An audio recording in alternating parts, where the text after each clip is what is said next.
today from 2 Corinthians chapter 9, verses 12 through 15. For the rendering of this service not only supplies the wants of the saints, but also overflows in many thanksgivings to God. Under the test of this service, you will glorify God by your obedience in acknowledging the gospel of Christ and by the generosity of your contribution for them and for all the others. While they long for you and pray for you because of the surpassing grace of God in you, thanks be to God for his inexpressible gift. This is the reading of the word. Thanks be to God. Let me say it again. This is the reading of the word. Thanks be to God. Thanks be to God for his inexpressible gift. You.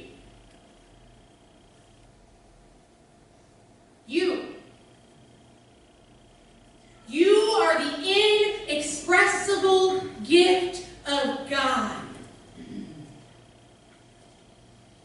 You know, each summer, Chad and I keynote at camp.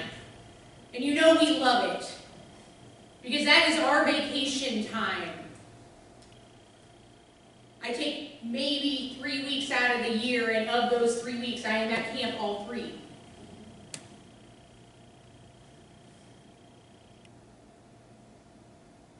And at the end of that week of camp, we stand in a circle, and we've done several camps around the country, and each one ends in the same way. We stand in a circle around those kids and say, has somebody told you that you are valued, of worth, and loved?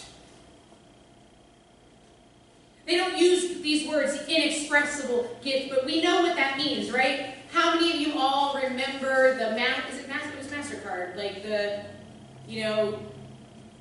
I did this, I did that, it cost A, B, C, and then the end of the thing, it is priceless. Sorry, y'all, I don't have cable anymore, so I don't watch too much. And my TV rounds are like Sophia the First.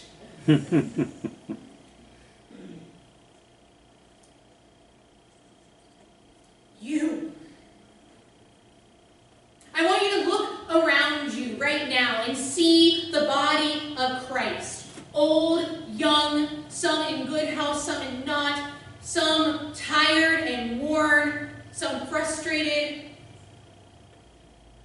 some joyful beyond measure. You see, God sees you as a gift. You are of worth and valuable to God in a way that is incomparable. Has somebody told you that? Because if not, let me be the one.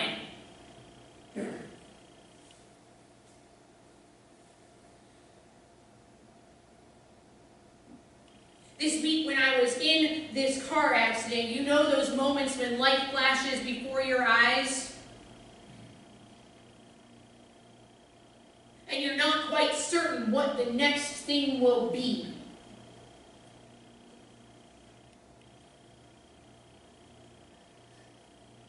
But you know that God's got it.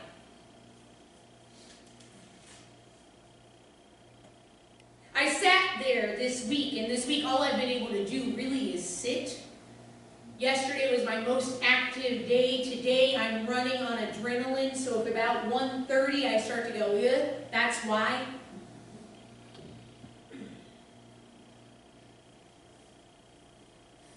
But we do that, don't we? We all do that. We save up our effort and energy so that we can serve as people of God with one another. Because that's what this is. It's a test of service sometimes, to be part of the body of Christ. Sometimes we get tired because we feel like we're turning into skeletons on the pews in the same position we've been in for the last 4 or 5 years. And let me tell y'all, you're staying there.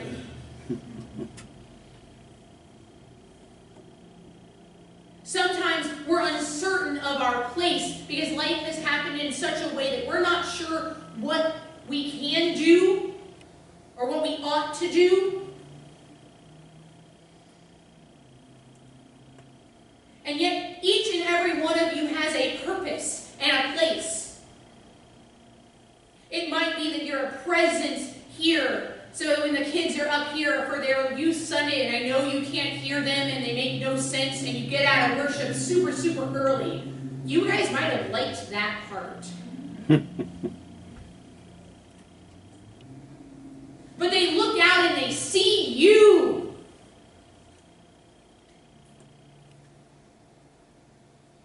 They see what future looks like. What faith looks like in the long run. And if you're not aware of how precious a gift you are when they see you there supporting them regardless, I'm thankful for you. For the meals that you prepare. For the energy and the time put in every single ministry in the church. For the emails sent, the cards sent, the phone calls, the prayers, the behind-the-scenes things that go on each and every week in order to be the body of Christ. Which sometimes, y'all, we fail. Guess what? We do. We're juggling a lot of balls in our personal lives, and so sometimes the life of the church or the friendships and relationships built here drop. And yet the power of Christ is present in that relationship enough that that person can pick it back up again.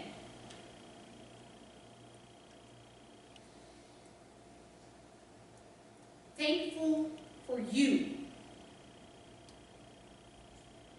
Because you know what happens when you go and serve in some way or capacity, when you do something and it might not feel like a lot. It doesn't always feel like a lot.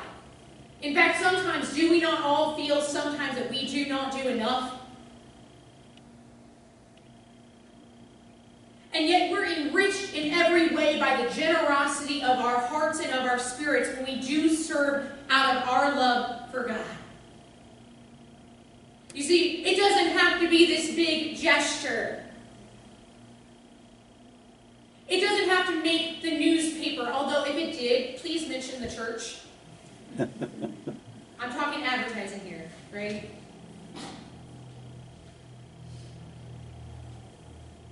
We get caught up in our world today of making an impact, and yet we do not often recognize the impact, the inestimable worth of the gifts that we give. It might be a gift of constancy, of being present. It might be gifts in our offering plate. It might be gifts of giving. It might be time or prayers or preparation. It might be a willingness to show up even when you're not quite sure why.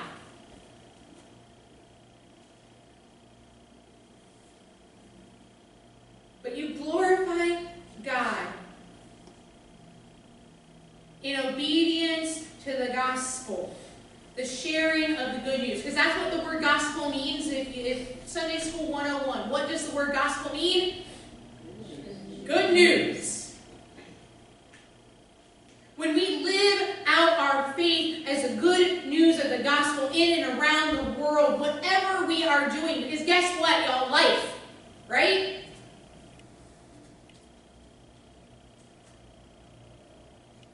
Not all of you are paid to be here every Sunday. Let me just throw that out there, right? And thank you for that.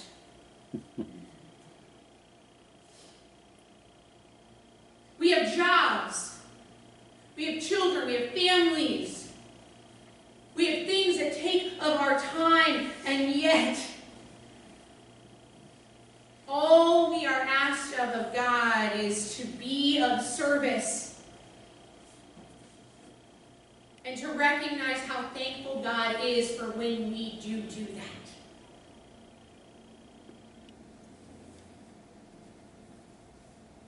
So my hope and my prayer as we are transitioning, because transitions are hard, are they not? They're hard when they suddenly come upon us, although I sometimes think a sudden, like ripping off of the Band-Aid is way better than that slow peel. Because you have to make decisions, but then what do we do afterwards? Who second guesses their decisions? All the time. Or there are transitions that are coming upon us. I know some of you are like, ooh, retirement check, I got that marked. Or I enjoyed that check, and I'm suddenly tired all over again. Isn't that why it's called retirement?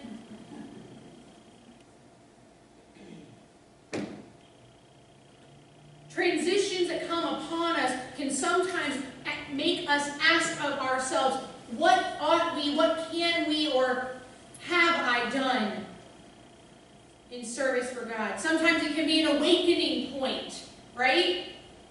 I love New Year's resolutions because they last for a week.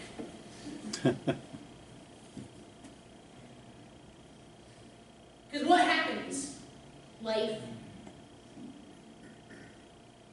Or you inevitably are like, ooh, I'm active on that treadmill for a week, and then you get a cold, and that just throws you off, doesn't it? Okay, maybe all of you are going to care who goes on a treadmill anyways, not me, right?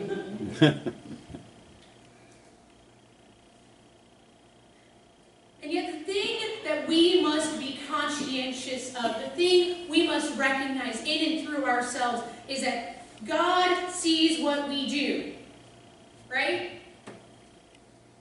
God sees what we are doing, and we get no judgment for it. We get no, you just didn't quite do that as perfectly as your neighbor.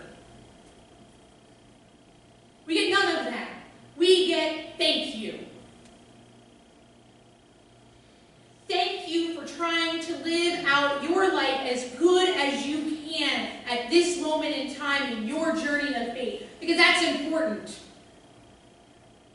That's a distinction that is important, because your own personal journey of faith will not be the same as your neighbor's. It will not be the same as your spouse.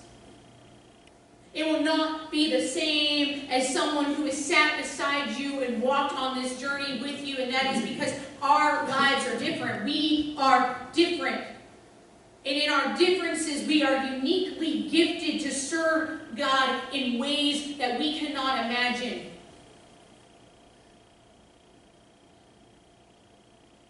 Sometimes that might be stretching us. I am grateful to each one of you who signed up to be a worship leader, even though for some reason none of you want to write your own. None of you want to write that? Jean's the only one.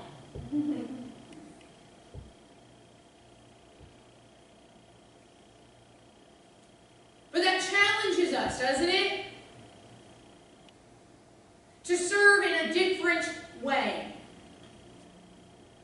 I think the thing that holds us back the most from living in a life of generosity and love and calling to God and being thankful to God is the number one thing that we are not quite ready to always acknowledge, and that is fear. Haunted houses are one thing of fear, right? We know going in and expect it. And we know going in that it's going to be a quick and wonderful thing and done. For those of you that like those things. And yet, we often do not want to acknowledge that the reason we don't quite live out for God, the reason we won't necessarily pass out our lovely cards, I'm calling you out now, y'all,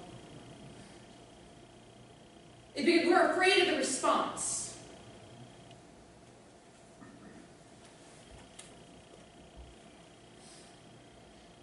We're afraid of the response.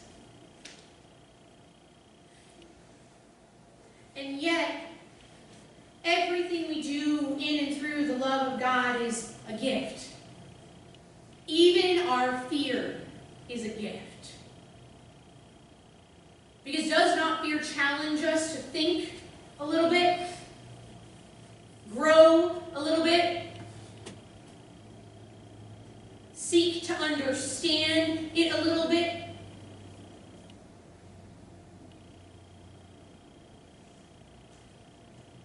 So my hope and my prayer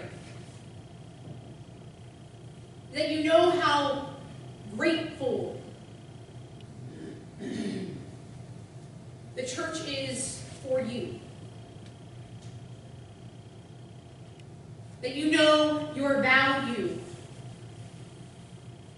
That what is seen in you, you might not see in yourself. Isn't that the hardest thing? We are our own harshest critic, are we not? So I tell you today, if you have not heard it, I am grateful for you. Each one of you, I am not looking you all in the eyes because I know that freaks you out. But I am grateful for you. What you bring to the table, what you bring to this body, is a gift beyond measure.